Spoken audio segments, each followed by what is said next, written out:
tip number 10 to stay more focused. مهمة قوي وعظيمة جدا to take good breaks. يعني اتعود اخد بريكس حقيقية. امتى اخر مرة اخدت فيها بريك؟ وده سؤال انا محتاجة ان انا اشوف الاجابة بتاعته في الكومنتس. امتى اخر مرة اخدت فيها بريك حقيقية؟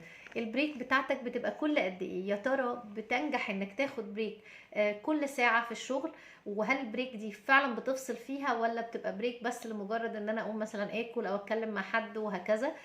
في يومي، في بيتي، في مسؤولياتي، احاول ان انا وانا بخطط يومي احط بريكس حقيقيه ما بين كل بلوك وبلوك في التاسكات اللي ورايا. مهم قوي كمان ان انا اقسم يومي ببلوكات اساسيه.